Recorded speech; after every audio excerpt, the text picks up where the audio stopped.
Welcome back, students. So here we will discuss about electric generator. So electric generator means we can generate electricity with the help of mechanical energy. With the help of mechanical energy we can generate electricity. So that's an electric generator. So electric generator converts mechanical energy to electrical energy. Okay. So normally in our state we will generate electric current with the help of water, that is hydroelectric power stations. So in hydroelectric power stations water will be stored at a height, then it's flowing through the penstock and reaches the generating station. Then in the generating station generator will be there and the generator will convert this mechanical energy to electrical energy. A turbine will be there. When water flows on this turbine, the turbine will rotate. So the turbine will rotate means the armature coil will rotate. Then the mechanical energy will be converted to electrical energy. So that's about an electric generator. So the working principle of electric generator is electromagnetic induction. Electromagnetic induction. So if you move a coil in between the poles of a magnet, we can generate a current in the coil. If you move a coil in between the poles of the magnet, we can generate a current in the coil, or we can induce a current in the coil. So here we are using electromagnetic induction. So based on the phenomena of electromagnetic induction, the experiment studied about generate induced current, which is usually very small. So the principle is employed to produce large current for used in homes and industries. In an electric generator, mechanical energy is used to rotate the conductor in a magnetic field to produce electric current. That is, mechanical energy is converted to electrical energy. So this is a diagram of an electric generator. Okay. So electric generator consists of a rectangular coil ABCD, which is placed between the two poles of a permanent magnet. So these are the two poles of the permanent magnet. A rectangular coil is placed in between the poles of the magnet.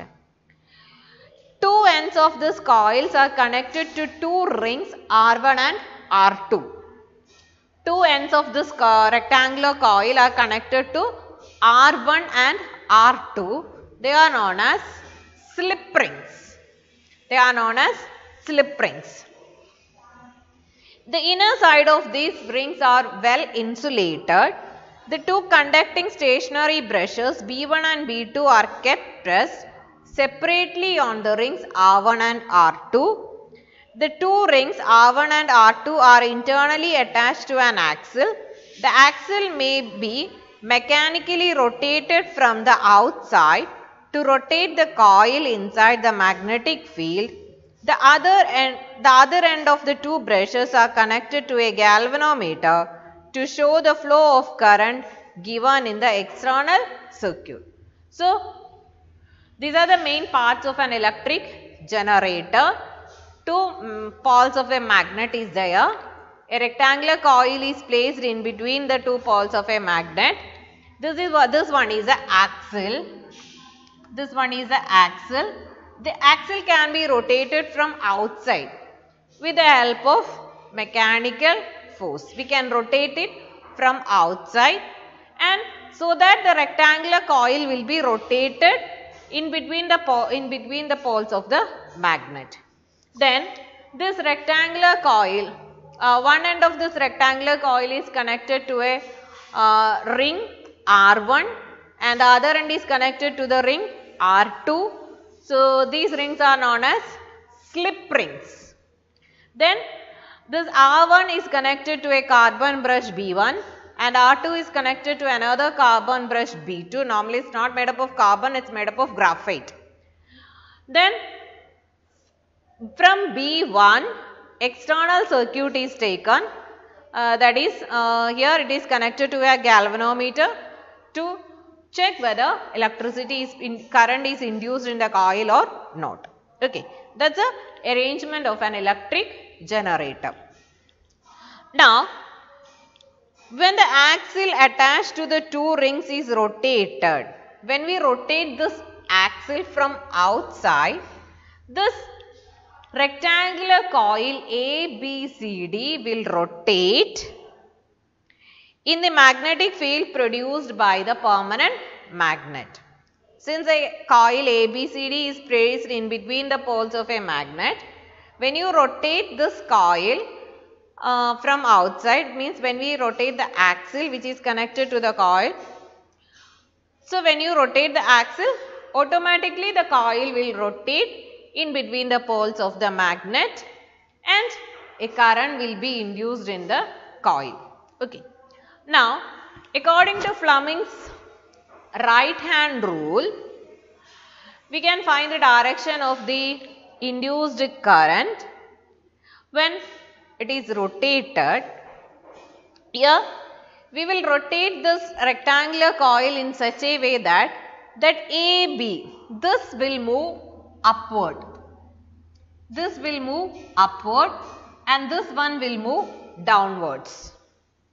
This one will move upward and the arm CD will move downwards, means they will rotate in a clockwise direction. Okay. So,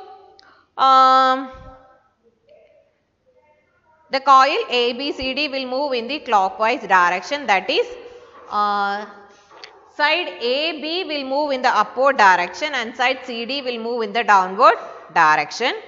By applying Fleming's right hand rule, we can find the direction of the induced current in the arm AB and CD. With the help of the Fleming's right hand rule, we can find the direction of current induced in AB and CD.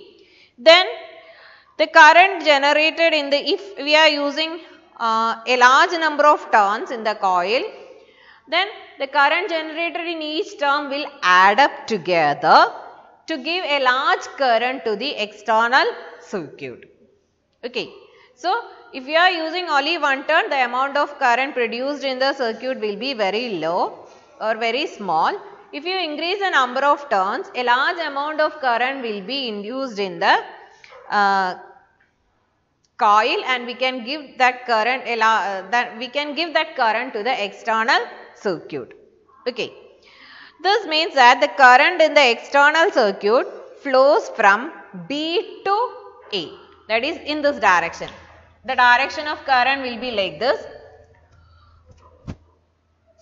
From A, B, C, D, it will flow to R2, then to B2, then to the galvanometer, that is the external circuit here.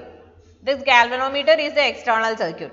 So, in the external circuit, the current will flow from B2 to B1, B2 to B1, then from B1 to R1 again to A. Okay. So, that is the direction of current flow. Now, after half rotation, in motor we know, after half rotation what will happen? This side CD will come to this side and AB will go to that side. Okay, that CD and AB will get interchanged. So, after half rotation, arm CD starts moving up and AB starts moving down. Okay. So, again it will rotate in the clockwise direction. CD will move in the upward direction and AB will move in the downward direction.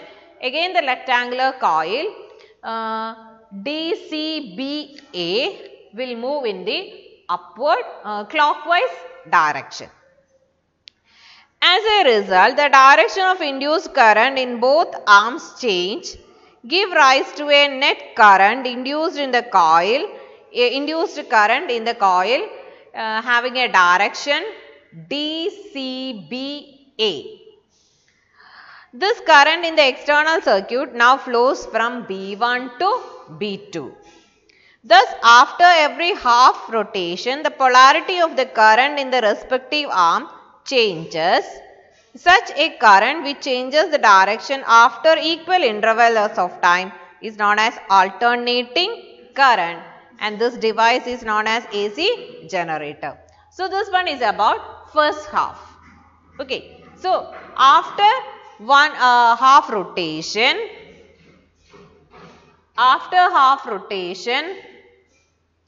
the diagram will be like this. CD will be on this side and AB will be on this side. CD will move up, AB will move down. That is again the same coil will rotate in the clockwise direction. So, here the current will flow in this way from DCBA to R1, B1 to the galvanometer, then B2, then R2, then continues the path.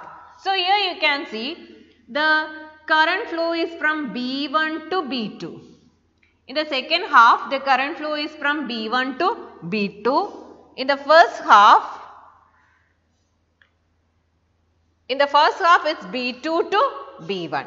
So, after each rotation, after every half rotation, the polarity of the current in the respective arm changes. Such a current which changes the direction after equal intervals of time is known as alternating current. That is known as alternating current. So, here the direction of current changes after every half rotation. Okay. So, that is known as an alternating current. So, if you draw a graph, this one represents the AC voltage. This one represents the AC voltage. If you draw it, this is the first half current, this is second half, like this you will get. After every half rotation, the direction of current gets reversed. So, that is an AC current. Okay. To get a direct current means it does not change its direction. It will not change the direction. Okay. So, we can plot a DC current like this. This one is a DC current. DC current. This one is a AC current. To get a direct current, its direction it will not change the direction with time. A split ring commutator must be used. So, here we can generate AC and we can generate DC also. So, to generate DC current, instead of slip ring, that complete ring, we can use split rings. In AC motor, in electric motor, we use that one, split ring. In generator, we are using complete ring, that is slip rings. Okay. So, in order to get DC current, we must use split ring commutator. With this arrangement, one brush is at all the time contact with one arm moving up in the field, while the other is in contact with the arm moving down. So, we can see that the working of a split ring commutator in the case of an electric motor. So, a unidirectional current is produced. So, this generator is known as DC generator. Okay. Nowadays, we are not using DC generators because we are producing AC generator, and it is very easy to convert AC to DC. We can easily convert AC to DC with the help of a rectifier circuit. That is, with the help of diodes, we can convert AC to DC. So, we are not generating DC, we are generating AC, which changes the direction of current after equal interval of time. So, the difference between AC and DC is that DC current always flows in one direction. DC current always flows in one direction, where alternating current reverses its direction periodically. After every half rotation, the direction of current produced by an AC generator will change. So, periodically AC current reverses its direction. Most of the power stations constructed these days produce AC in India. The AC changes its direction after every 1/100th of second. That means the frequency of AC is 50 Hertz. Frequency of AC produced in India is 50 Hertz. The important advantages of AC over DC is that electric power can be transmitted over longer distance without much energy loss. What are the advantage of AC over DC? The main advantage is that electric power can be transmitted to a longer distance without much power or energy loss. Then what are the other advantages? Cost of production is lower than DC. What are the other advantages of AC? Cost of generation is lower than DC. AC can be easily converted into DC. With the help of a rectifier circuit, we can easily convert AC to DC. What are the disadvantages of AC? It cannot be used in the process of electrolysis. Electrolysis or electroplating, we can't use AC because it changes the direction periodically. So, DC used for electrolysis process or electroplating process, we are using DC. Now, the blue questions. State the principle of electric generator. Electromagnetic induction. Name some sources of direct current. Dry cell, battery, all those things. Which sources produce alternating current? AC generator, that is used in hydroelectric power stations, thermal power plants, windmills. In all these cases, we are using AC generator which produces alternating current. Then one more device is there, that is an oscillator. So, the oscillator will convert DC to AC. Oscillator will convert DC to AC. Then a rectangular coil, choose the correct option. A rectangular coil of copper wire is rotated in a magnetic field. The direction of induced current changes once in each half revolution. A rectangular coil of copper wire is rotated in a magnetic field. The direction of the induced current changes once in each half revolution. Okay, so that's about electric generator. Thank you.